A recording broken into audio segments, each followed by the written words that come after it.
Mariage collectif en masse, armes à feu durant des prières, assassinat d'un ancien Premier ministre. Le Japon vient tout juste d'ordonner la dissolution de la secte Moon. Voici ce qu'il faut savoir sur cette organisation. Tout commence avec Sun Myung-moon. Il naît en 1920 dans l'actuelle Corée du Nord, dans une famille d'agriculteurs reconvertis au christianisme. Et alors qu'il a 15 ans, il assure avoir eu une vision. Selon sa biographie en ligne, Jésus lui-même lui serait apparu et lui aurait donné une mission: poursuivre son œuvre sur terre.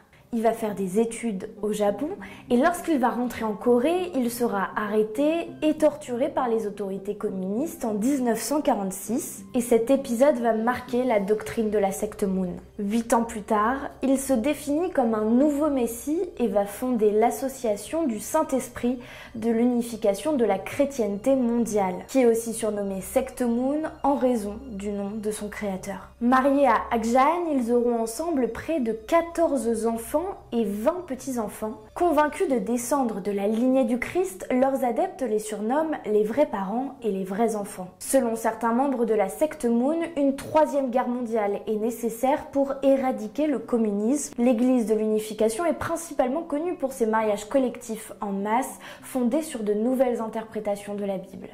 Très rapidement après sa création, l'Église de l'unification va avoir de plus en plus d'adeptes, à tel point que Sun Myung-moon va commencer à prêcher au Japon, puis s'installer aux États-Unis dans les années 70. En parallèle, pour obtenir le pardon de leurs péchés, les fidèles sont invités à acheter divers objets et surtout à faire des donations à l'Église de l'unification. La secte Moon va alors devenir un empire financier, investissant dans des stations de ski, des usines d'armement, des hôtels ou même le lancement du Washington Post. Sun Myung-moon étend peu à peu son pouvoir politique au point de s'afficher avec Richard Nixon, l'ancien président des États-Unis, à qui il apporte son soutien lors du scandale du Watergate. Et dans les années 80, le Front National entretenait des liens avec la secte, notamment par le biais de Pierre Sérac, alors député du parti. Ancien représentant de Moon en France, il avait présenté les dogmes de l'Église à Jean-Marie Le Pen et assuré continuer à cultiver des liens amicaux avec Marine Le Pen,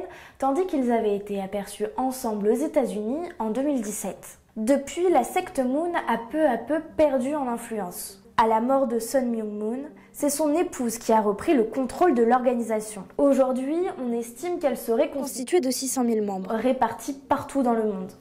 Régulièrement accusée de manipuler et de ruiner ses adeptes, la secte avait été au cœur de l'actualité en 2022, lorsque Shinzo Abe, ancien premier ministre japonais, avait été assassiné en pleine rue. Le meurtrier présumé aurait voulu venger sa mère, qu'il décrivait comme ruinée par la secte Moon. Bien que l'organisation réfute que Shinzo Abe ait été membre de Moon, il s'affichait aux côtés de Donald Trump à une conférence organisée par la secte. Après le meurtre du Premier ministre japonais, en 2023, le gouvernement a décidé de saisir la justice. Il demandait à ce que la secte Moon soit privée de son titre d'organisation religieuse. En fait, cela faisait des décennies que le Japon était un bastion financier pour la secte Moon. Si désormais elle perd ses exemptions fiscales, cela ne l'empêchera pas de continuer ses activités.